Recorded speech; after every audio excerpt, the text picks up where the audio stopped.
Hey everybody, it's Jim Johnson here, the head coach at Contractor Coach Pro with this week's episode of Contractor Radio. And I get excited about all of our guests, but today's guest ranks way up there in my historical list of guests. This guy is pretty much a mentor. He doesn't even know that yet, but I've watched a lot of his stuff. I've been on his mailing list forever and actually believe in him so much that we got on board with their assessment process, and he has been a keynote speaker for Inc. magazine, Marketing and Sales Success magazine. He is the founder of OMG Objective Management Group, also the founder of Curlin and Associates, author of STAR, which is all about assessing and evaluating talent, as well as baseline selling. Like if you haven't gotten a book yet about sales, you got to go get Baseline Selling. Fantastic book. And he was also inducted into the Sales and Marketing Hall of Fame, which I didn't even know there was such a thing. But I really wanted to find out more about how to get into that. Like I want to get into that someday. So today I want to welcome aboard Dave Curlin. Welcome. Good to have you. Thanks, Jim. Thanks for thinking of me and inviting me to your podcast. Yeah, you really have been a hero of mine for the last several years. I kind of found out about you, I don't know, 6 or 7 years ago. Well, I don't own a cape, so I can't be a hero, but I can be another cool friend if you want. Well, cool. I like that. I'm good with cool friends. This whole sales thing has been a passion of mine since I was pretty young. I've been to all of it. You name them, I've been to their events. And so to see a guy like you that really takes it kind of from a philosophical and practical point of view it's pretty interesting to me, because I don't know if people think depth-wise. They tend to get the surface level of stuff and then try to apply it, but they don't think about the psychology and the traits and talents and all the skills that go along with it quite as deep as they should. It's a lot like the iceberg. Where you see the tip of the iceberg sticking out of the water, but it's what's under the water that has all the meat and the guts and makes that iceberg so stable. Oh yeah, it's really years of gathering knowledge, years of making it practice, using it quite often, and then you get that experience. It seems like that you get more comfortable with what you're talking about. So before we get into all that fun conversation, kind of tell us the path. Like, I don't know the history and background of how you got to this OMG and also with the Curlin Associates. What got you there? Well, we have to go back to 1973. I was 4. I was 18. Okay. And I had just basically flunked out of college, and I needed something to do. So I took a job selling knives, Cutco knives, which is what most college kids took a job doing for a week. And literally, the average tenure of a Cutco knife salesperson was a week. If you were local to where your parents lived, you went through their friends, you went through your friends, and you were done. and if you were living away from home at college, you'd do this for like 3 days and realize that you couldn't cold call. It just wasn't in your blood to do this, and you quit. I lasted 3 years. Wow. I went through all my parents' friends and relatives in 3 weeks. Took 3 weeks. I didn't have any friends, so no more weeks for that. And then I just transitioned into the cold calling, and I was a huge introvert, antisocial, just hated people. But I managed to do it. And so I got promoted because, with 99.9% turnover, there aren't a whole lot of people that have been around longer than me. So I got promoted 3 times, and pretty soon at 19 years old, I'm managing a sales organization. And a couple things, my salespeople weren't turning over. I was keeping them, and I was having fun. And I made a decision at 19 years old that I would love to be in a business where I could coach and train salespeople. But I was kind of inexperienced and kind of young, and I knew I needed to get some experience, so I set a goal of 30. So when I was 30, in 1985, I started Curlin and Associates. And as part of Curlin and Associates, we were doing sales training and sales coaching, and I started assessing people. I just had some questions on paper and collected their answers. I was a pretty good diagnostician. I could figure out what ailed them and what was getting in the way of their sales success. And pretty soon, colleagues in the sales development business found out I was doing this and wanted in. So started a separate company called Objective Management Group in 1990, just to do sales force evaluations. Candidate assessments came 4 years later. And basically, it was built on the premise that behavioral scientists studied all the successful salespeople. And we'd read study after study that says, we surveyed 1,102 successful salespeople, and they all had the following traits in common. And I just didn't get that, because I was working with unsuccessful salespeople, and they had the same traits. They were exactly the same. So my premise was, if it's not these traits that the behavioral scientists are saying that successful salespeople have, then what is it that differentiates them from the bottom feeders that I was trying to help?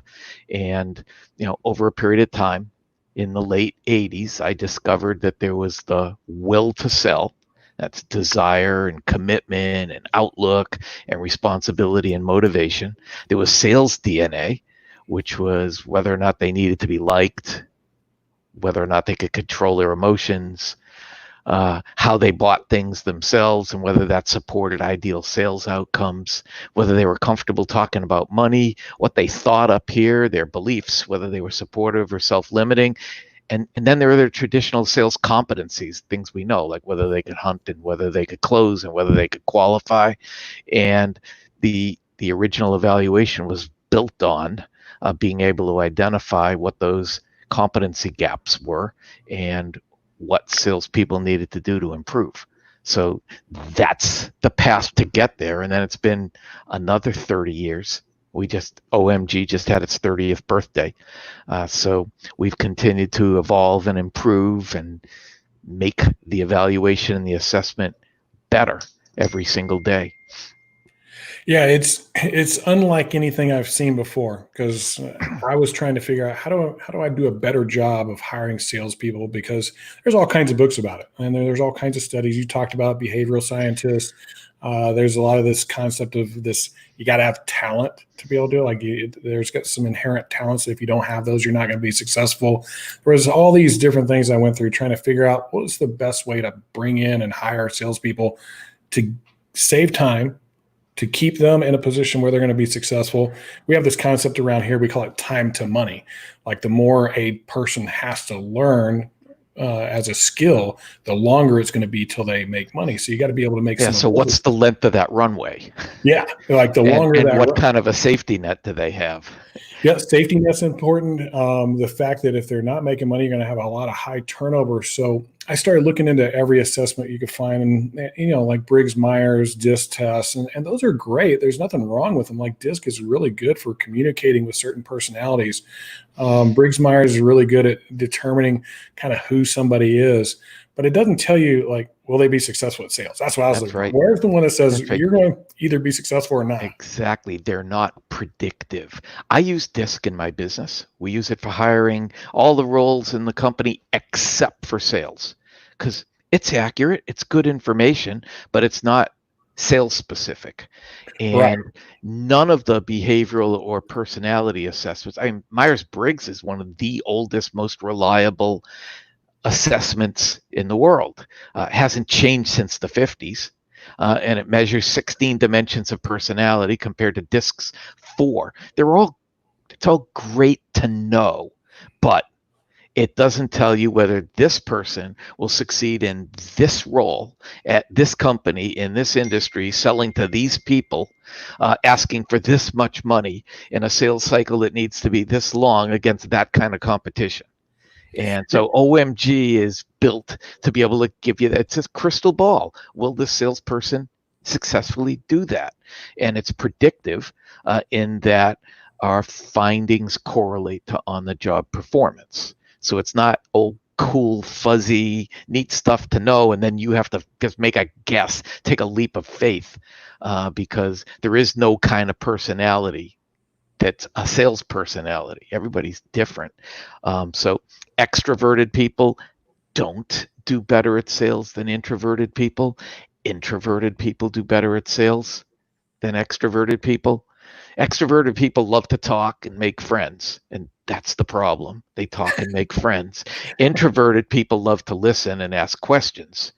So if you can teach an introverted person how to do some relationship building and build rapport, they already have within themselves the ability to be patient and listen and ask questions to find the compelling reason why they would do business with you. So it's all about matching up the right person for the role and whether they have the appropriate sales DNA and selling competencies to succeed.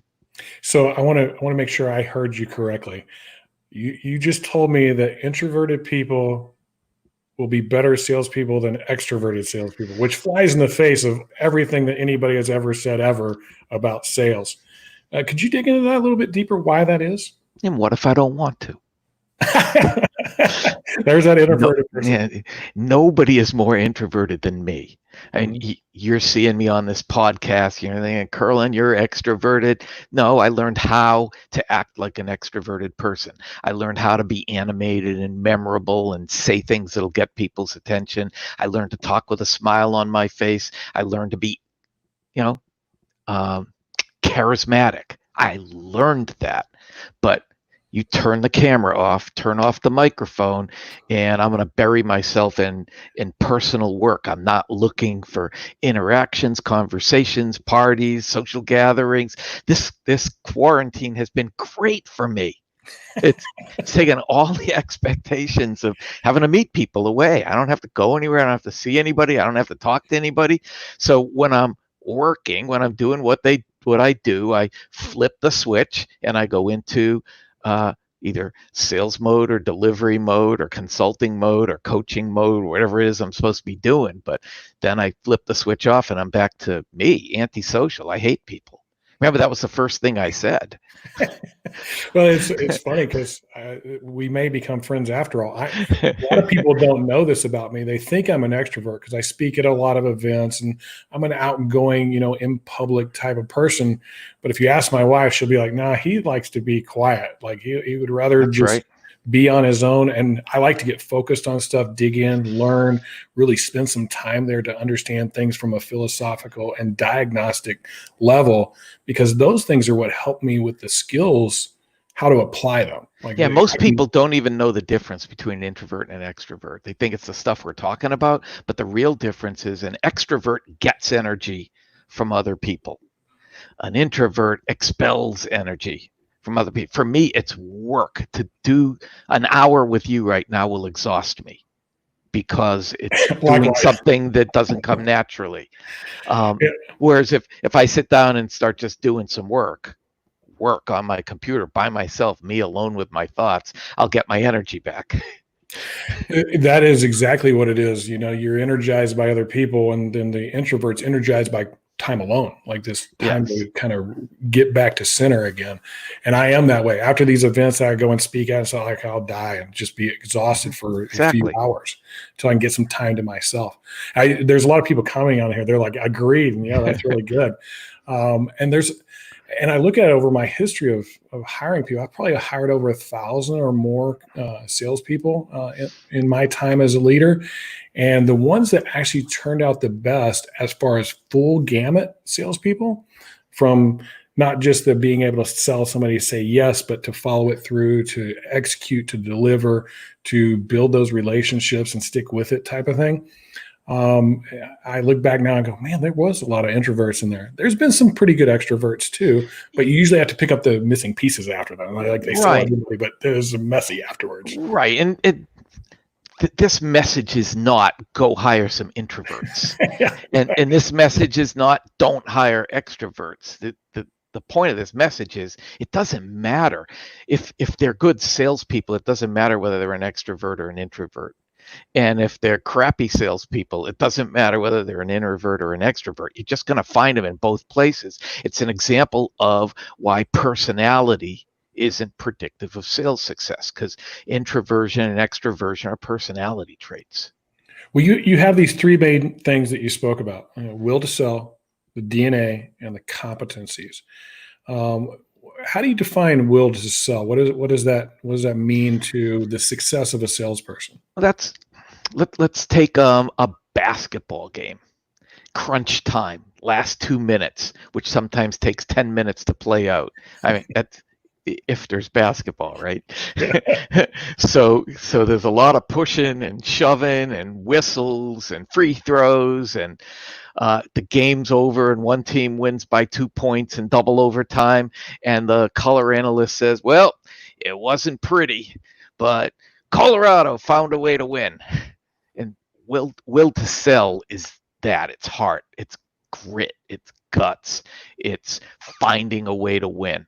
So desire, how badly you want to succeed, and commitment, your willingness to do whatever it takes. That's the stuff you see in crunch time.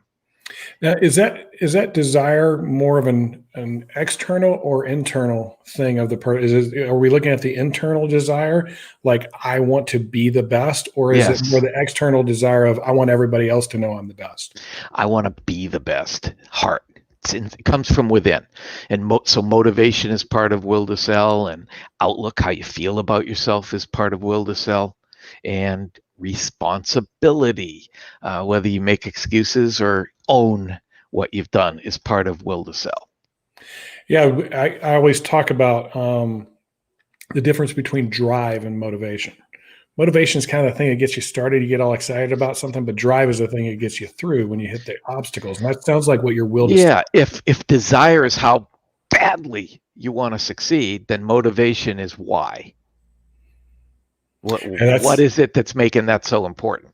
Maybe my favorite question of asking any new recruit is what motivates you?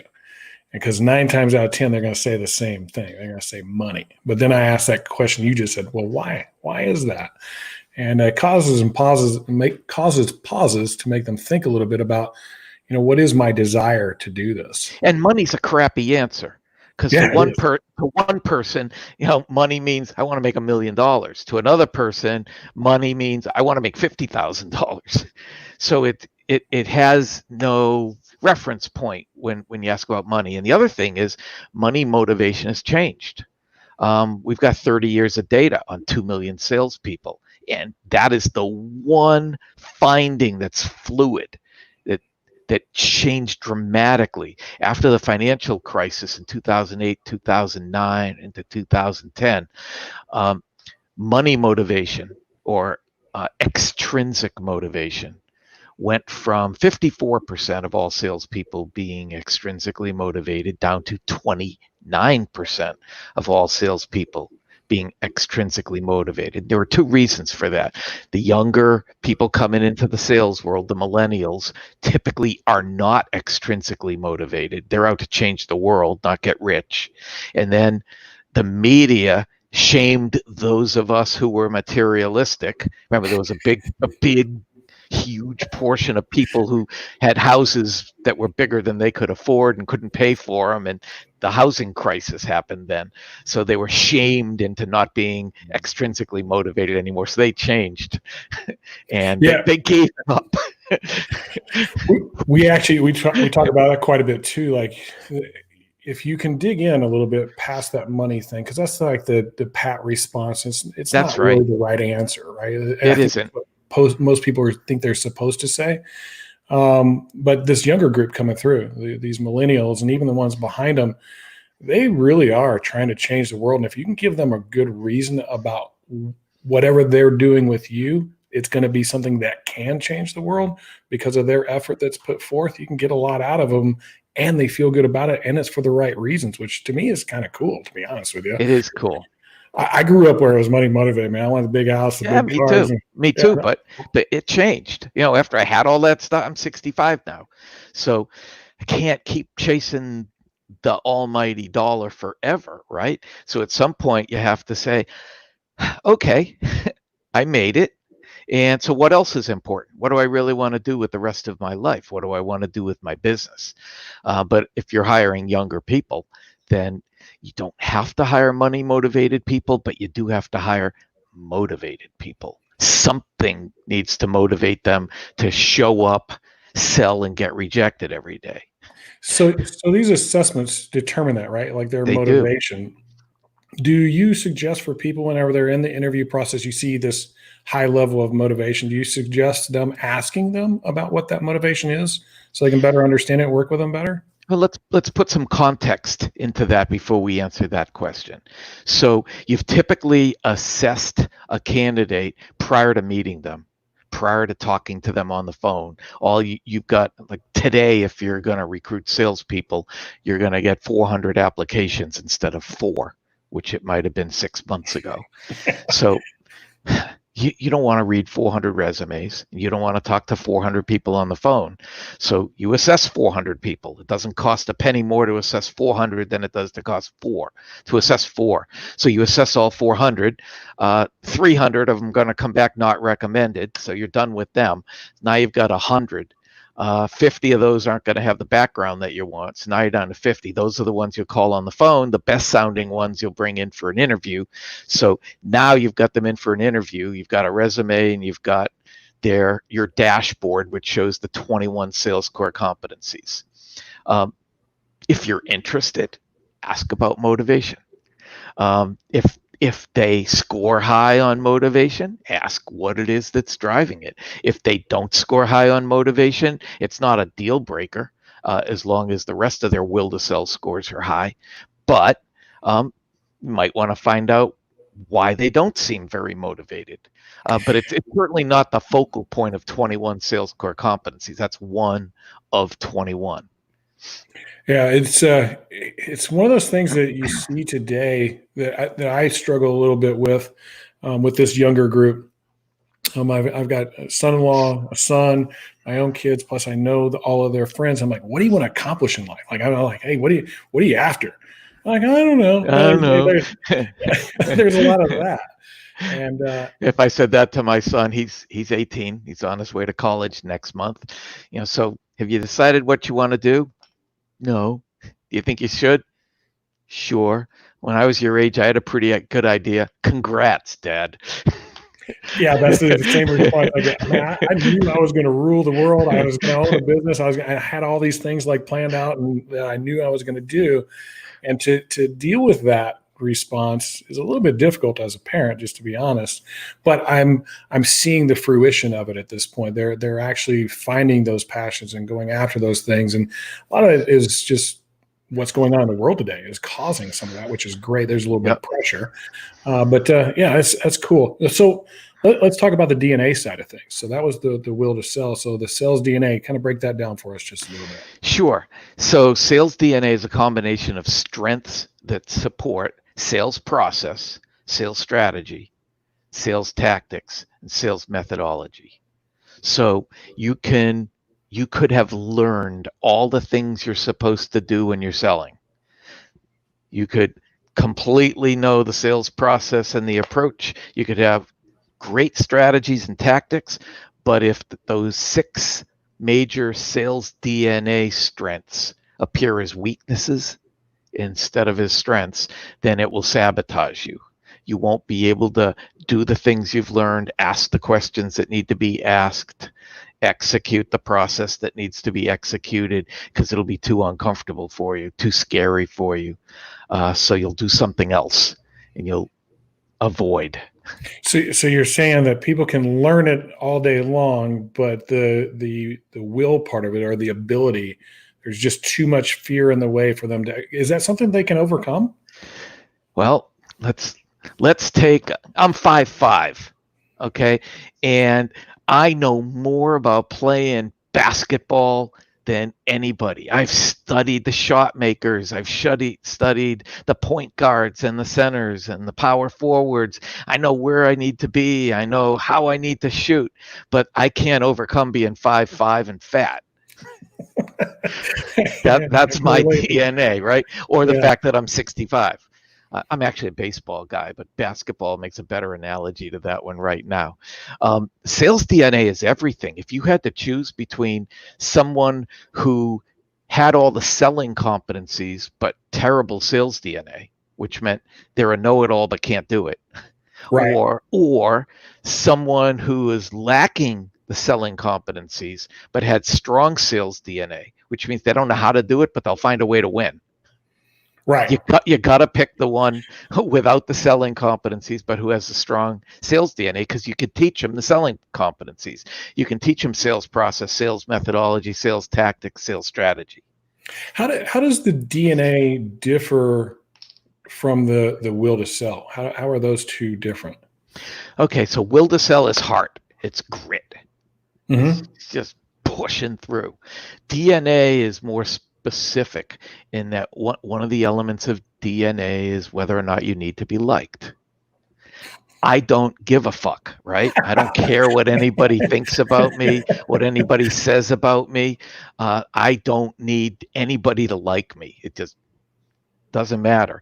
But if you do need people to like you, and an extroverted person is more likely to need to be loved, okay, that keeps you from being able to ask questions because you think it's rude, or ask a tough question because you think a prospect would get pissed off, or have the conversation that nobody else has had with this prospect that will get them to respect you and see you as indispensable. Yeah, so go ahead. Sorry. it's more fear and comfort based. Okay. So one's your heart driving you forward. The other one's like what's holding you back. Yeah, it's your head. It's your brain. Okay. Gotcha. I talk about that too. Like the difference between a good salesperson and a great salesperson is the ability to ask tough questions. The questions that you go, hey, this needs to be asked because we need to help this person understand the decision they're going to make.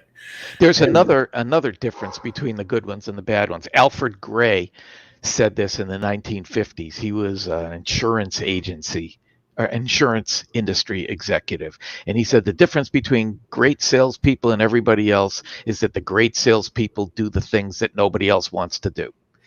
That makes a lot of sense because there is work to this. This isn't, I think everybody has like this view of what sales is. You just show up, have a conversation, and maybe somebody buys from you or not.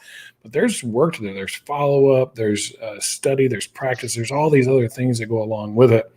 So these 21 competencies, like that's the big thing. Are those skills related? Are they talent related? Like what is that? Great question.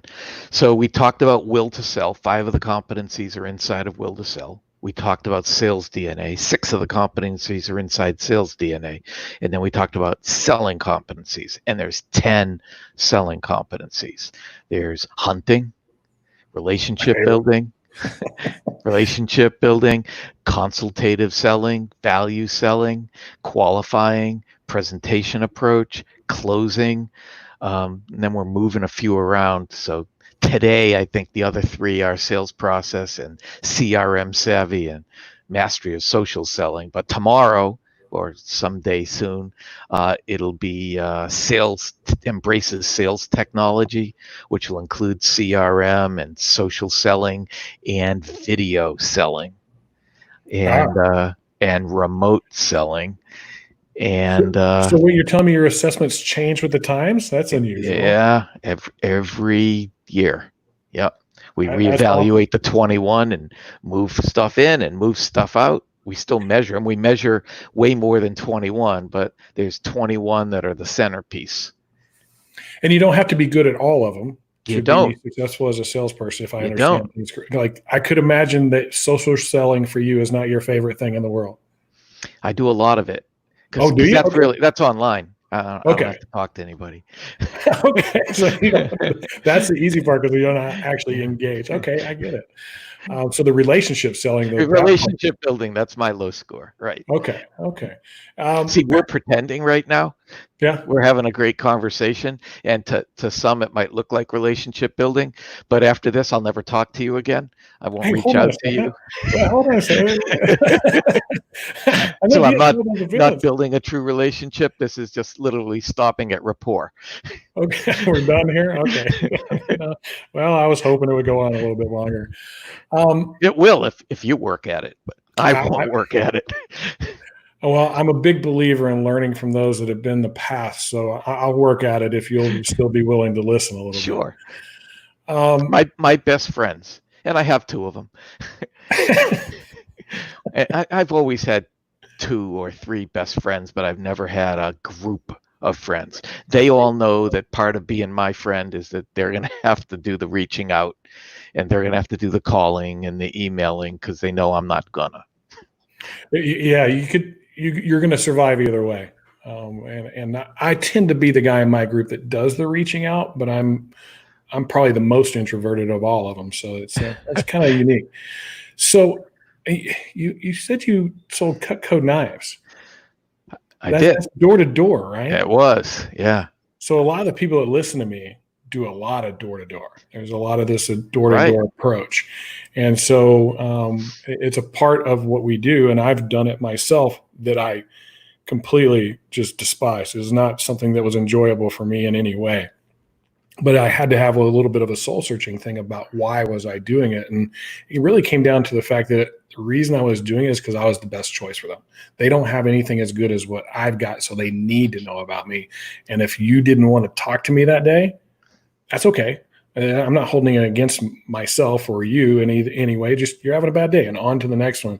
How did you approach the whole door-to-door thing? I was petrified. It wasn't so much going up to a strange door and knocking on it that was scary. It was who the folks at Cutco decided was an ideal prospect that was terrifying. I grew up in a nice house. I never wanted for anything. It was a nice neighborhood with single family homes. And somewhere along the line, the brain power at Cutco decided that the perfect candidate for a set of Cutco knives. Back then, a set was $150 or so. Today, it's $800.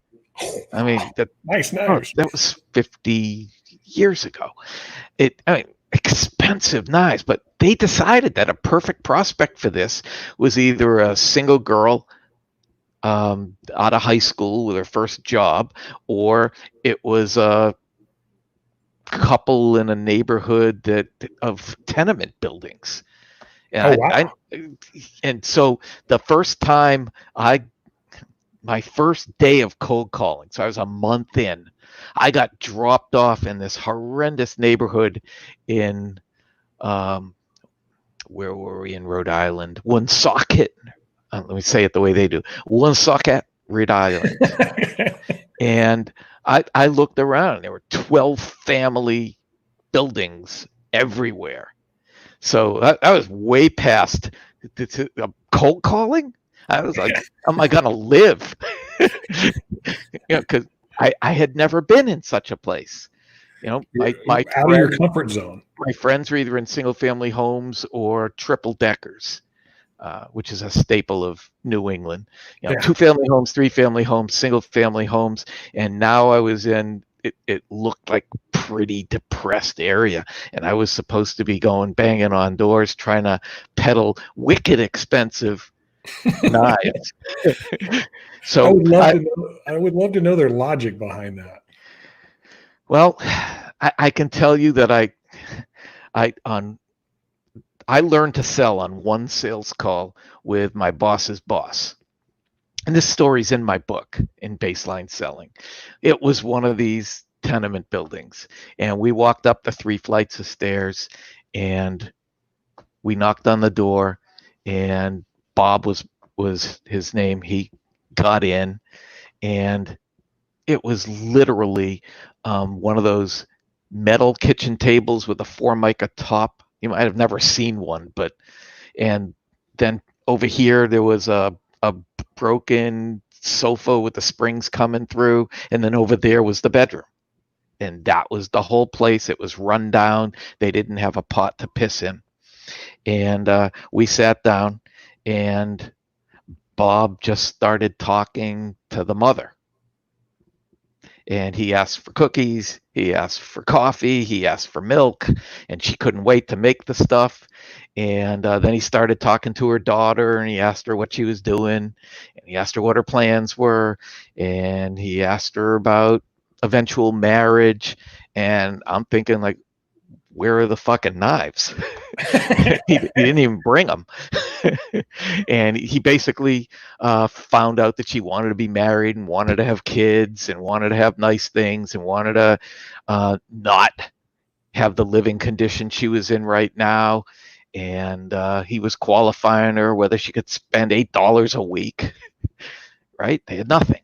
And the boyfriend knocks on the door, and he comes in a rage. I don't know if he was upset about Bob because he was in his 60s. He's my age now, but he didn't like that I was there. I was 18 and his girlfriend was 18. He hated that. So he started screaming at her. What are they doing here? Get them out of here right now. This is stupid. What are you doing? Are you crazy? And Bob turns to the mother and said, these boys, they're all the same. The only thing they want to do is get in your little girl's panties. Oh, wow. And she looks at him, and then she looks at her daughter, and then her daughter looks at the boyfriend and says, you're right. Andy, leave. Leave now. You have no right to talk to me like that. Get out of here. So he leaves, and the mother turns to Bob and pinches his cheek and said, I don't know what you're selling, but we'll take 2. And he said, of course. And he said, each set's $150. She said, come with me. And she brings him into her bedroom, lifts up the mattress, pulls out the money, pays him $300 cash. We stay for cookies and milk, and we leave. That was the single most incredible selling lesson I ever had. No demo, no presentation, no talking about the product, no talking about money. It was just relationship building and qualifying and learning what was important to them and being able to say stuff that nobody else would ever say. Yeah, I don't know if I could ever say that. I can say some pretty tough things. So when I first got into sales, I was in the health club industry. I don't know if you know much about that industry, but if you've ever walked into a health club to buy a membership before, they're pretty brutal. Like there was a saying, "B-backs don't come back," and which is a self-fulfilling prophecy. Well, it's kind of like that in the car industry too. Yeah, it's a self-fulfilling prophecy because you're going to be such a jackass by the time it's over. They ain't ever coming back. And I can remember asking this woman told me I need to go talk to my husband before I decide to do this. And I can remember saying, well, did you have to talk to him whenever you put on those last 40 pounds? And it was asking tough questions like that to get people to really think about whose decision was it really to take care of their health, which is a harsh way to do it. And I would do it a little bit different today, but it is asking those tough questions. I think if anybody gets anything out of that today, that's the thing. Like, ask these tough questions that people really need to consider whenever they're making a purchase.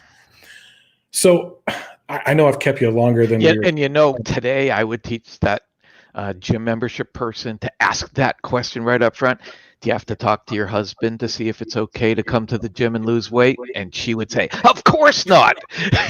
Right. Like that's how you flip it around, right? Right.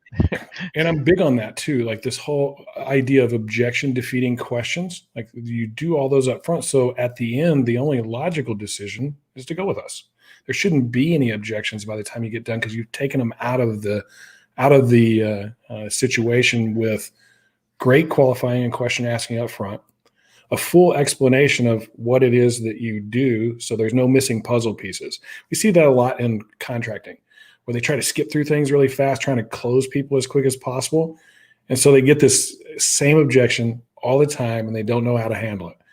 I need to think about it. That's the one they get. And what they're really telling you, I think, in most cases, it could be they just don't like you or your company. That could be part of it. But I think in most cases, what they're telling you is something isn't lining up. There's a piece missing somewhere, and I don't know what it is, so I can't verbalize it to you. I just know it's not making logical sense to me, so I need some time to think about this to put that logic together. And that's why I think guys, especially in contracting and what we do, have to lay out what that whole thing's going to look like so they can see that picture in their head, become part of that story. And then at the end of that story, it's, never land. Everything's perfect and everything's great. If you miss any pieces of that, and you're getting that, I need to think about it, that's probably what's happening. How do you handle How do you handle I need to think about it? Hopefully you don't ever get it. Well, there are always going to be people that say that because some people make a habit out of doing that. That's one of the competencies inside of sales DNA. How do you make a major purchase yourself?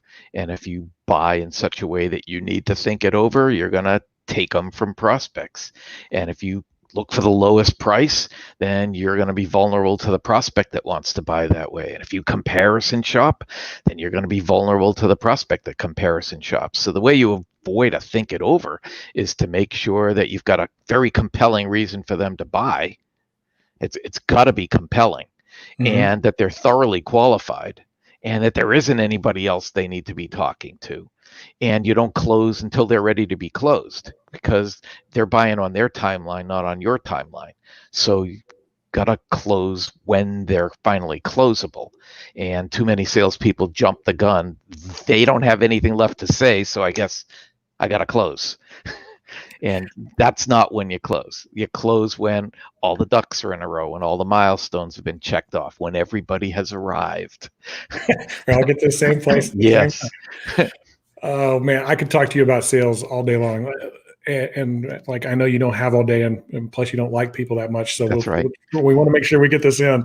So this assessment. Well, I do like people who acknowledge that. Okay. So I acknowledge it. So this assessment thing, what's the accuracy of it? Like if I run it through assessment and it says, hey, this person's, and you've got a couple, recommended, worthy of consideration, and not recommended. Those are the three pieces. So worthy of consideration, what's the likelihood that person's going to turn out okay? Well, it's less likely than someone who's recommended. So there are two important numbers. When the assessment says not recommended, we've got some pretty smart clients who think they know better than we do. And the assessment says not recommended, but they already fell in love with the candidate and they hire them. 75% of those candidates fail inside of 6 months. Wow. That's how accurate the not recommended finding is. The recommended finding, if a company does their due diligence on the candidate, checks references, interviews them a couple of times, hires them, 92% of those candidates rise to the top half of their sales force within 12 months. Wow. 92% in the top half, and they're still there. Like they stay. Yeah, wow, they stay. And if you're worried about whether they'll stay, we have a finding called longevity, which predicts the likelihood that this candidate will still be around in time for you to get a 5x return on investment on the new salesperson. Is that how we should look at salespeople, as a return on investment? Give me a better way. I'm with you. I'm just like, you don't hear that from people. You don't hear, because you've seen all kinds of studies, and I have too, I'm sure, that like what it costs to actually hire somebody. And I always see somewhere around $50,000 is like what it does cost you in the long run, with lost time, training, expense to hire, ramping them up to speed, and all the other things of what you would have with a quality person. And so if you know that, and 75% are not going to turn out on the not recommended, 75% of the time you're going to waste $50,000. Other than that, it's okay. Yeah, I like the other way around. 92% of the time, my $50,000 is going to be pretty good. It's almost an outlandish claim, right? Like almost to hear that, and except we have our assessments validated by an outside third-party firm, so that's what they came up with. Yeah, I can remember first. You know Andy, right? Andy who? Miller. Yes. And so he's my guy, and so I was first talking to him. He's your coach from OMG. Yeah. And I called bullshit on it. I was like, no way, not 92%, just no way. And he's like, yeah, actually it is. And here's who does this. And he explained to me how it all worked. And I was like, man, that is absolutely amazing. I gotta get involved in this. And it has been very helpful to the people that we've already started to implement it with. If people wanted to find out more about you, like your book and stuff like that, where would they go to find out that information? Well, the easiest place is to go to my blog. That's omghub.com.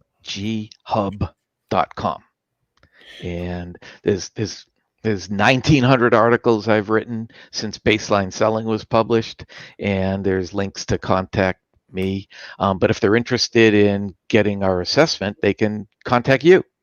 Yeah, that would be great. Yeah, and because you do have to be certified, you got to go through this whole certification process, which was pretty like in depth. There was more to it than I thought there was. I thought it was like, pass a quiz, get it, and no, it was actually had to take some classes and courses and understand things, which was super great. And you also give us coaches. Like we have a coach that we work with that helps us better understand. Yeah, and you had to pay us money for the right to be able to provide these assessments. Yeah, we did. We had to pay you money. I see how you're doing that now. So I always ask people a couple of questions, and it'll be the last two questions I ask you, and I'll let you go. I'm very appreciative of your time. So today, other than getting married or kids or any of that kind of family stuff, what's been your greatest achievement? Keith, you should have sent me a little note that I'm going to ask you that question. I like it when it's off the cuff better. It seems to be more real. Greatest achievement, without a doubt, is creation of the OMG Salesforce evaluations and sales candidate assessments. Yeah, you should be. It's built amazing. That. I invented that and continue to reinvent it every single day. So I like that part of it too, that you're constantly looking to improve it, not just on what it currently is, but what it's going to be based on the times too. So that's some of the best changes we made were suggestions from people like you, partners, that provide the assessments to their clients, and from clients who said, it would be great. I'll give you one example. We had a client who said, some of the salespeople we hire seem to come out of the gate flying, and they make an immediate impact on our company with sales. And others seem to be more plodders, and they make an impact, but it takes longer. How can we identify the people who will come storming out of the gate and distinguish them from everybody else? And it was probably the hardest feature I ever had to build into the product. We called it Figure It Out Factor, FIOF. You've seen it there. And I had to reverse engineer it. I needed to go out to clients and say, give me the names of people we recommended that took off like a rocket ship when you hired them. And give me the names of people that you hired that succeeded but didn't take off like a rocket ship. It took a little longer. And I spent weeks going through 180 columns of data on all of these different, I think there were 500 salespeople in the data set that I looked at. And normally you can reverse engineer a finding because you can make a hypothesis about what you think it's going to be. Mm-hmm. And all of my hypotheses didn't work. None of them came out. So I started looking at places I didn't expect them to be. And there ended up being just five factors. And two of them were so counterintuitive. It's just incredible. But I'm not going to get into all the details. That's proprietary, but it was pretty cool.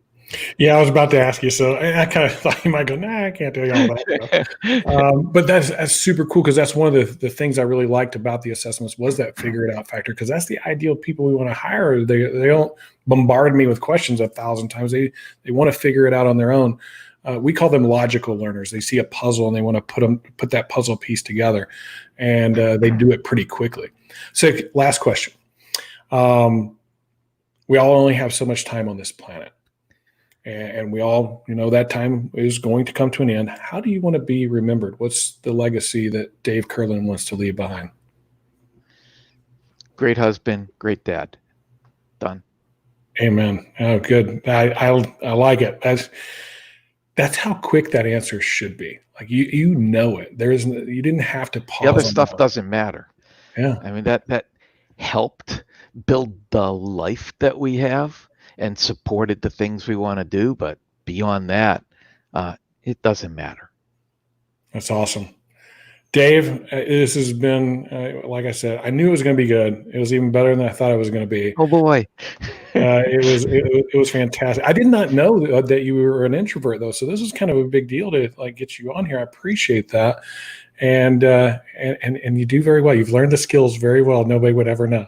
So it's good to have you on board. Thank you very much. Thanks for inviting me. It was fun. Yeah, awesome.